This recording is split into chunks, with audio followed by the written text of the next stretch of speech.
లలలా లలలా లలలా. అమ్మా నేనొచ్చేసా. అమ్మా అమ్మా ఎక్కడా? ఆ కవ్య తల్లి, ఇక్కడ పెరట్లో ఉన్నాను, ఇలా రామా. ఓహో ఇక్కడున్నావా?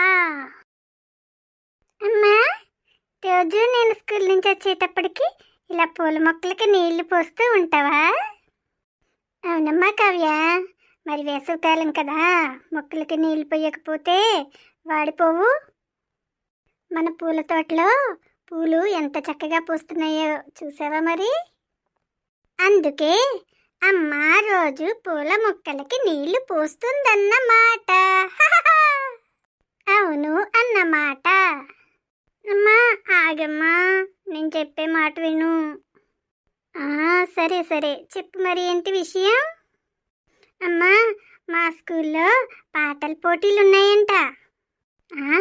పాటల పోటీలే?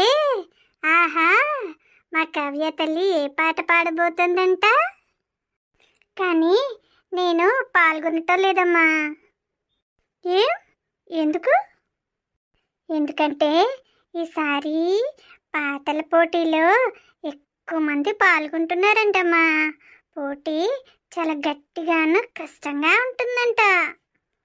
ఆహా, పోటీలో బహుమతి రాకపోవచ్చు, అందుకే ముందే తప్పుకుంటున్నానమ్మా. బహుమతి రాకపోతే మరి బాధపడాలి కదా, అందుకే అమ్మా అసలు పేరే ఇవ్వలేదు నేను. అయ్యో పేరే ఇవ్వలేదా? నువ్వెంతో చక్కగా పాడతావు కదా కావ్య. ఏమోనమ్మా. సరే, నీ అంచనా ప్రకారం పోటీలో ఎంతమంది ఉండవచ్చు? అమ్మా ఓ 40 మంది వరకు పేర్లు ఇచ్చారంటమ్మా. ఆహా అలాగా, సరే కానీ నేను నీకు విషయం చెప్తాను విను మరి. ఏమిటమ్మా అది? మీకందరికీ తెలియని విషయంరా. ఆ 40 మందిలో 10% మంది పోటీలో పాల్గొంటారో లేదో వాళ్ళకే తెలియదు. అమ్మా అవునమ్మా కావ్య, మిగతా 36 మందిలో పోటీకి వచ్చిన సరదాకి పాల్గొంటారే తప్ప వాళ్ళకి పోటీలో గెలవాలనే ఆసక్తి ఏమాత్రం ఉండదు. అవునా అమ్మా? ఇంకా విను మరి, పోటీ పరీక్ష అంటే మేము చాలా బాగా పాడతాము, ఎలాగూ మాకే వస్తుంది ఈ బహుమతి అనే ధీమాతో చాలామంది సాధన చేయని వాళ్ళే ఉంటారు. నిజమా అమ్మా? సాధన చేయకుండా పోటీకి ఎలా వస్తారమ్మా?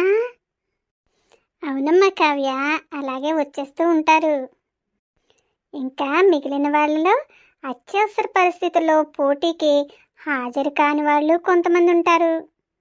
ఈ విధంగా లెక్కేస్తే పోటీలో పాల్గొనే వాళ్ళు కేవలం 50% మాత్రమే ఉంటారమ్మా.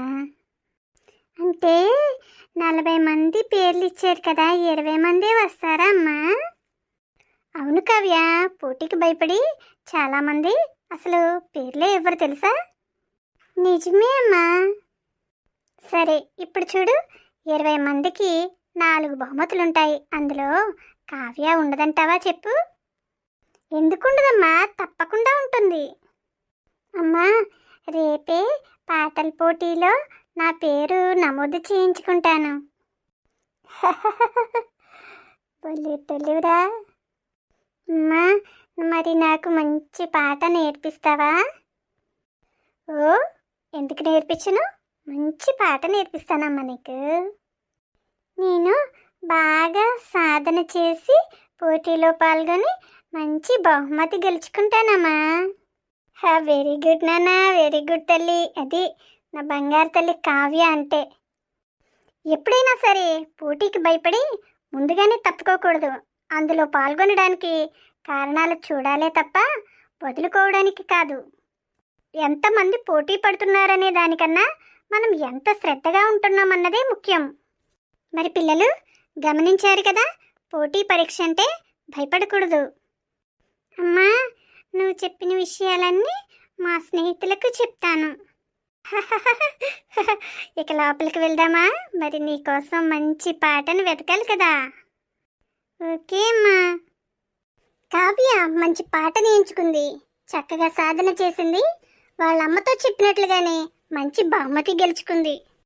ఫ్రెండ్స్, మా స్టోరీ మీకు నచ్చిందా?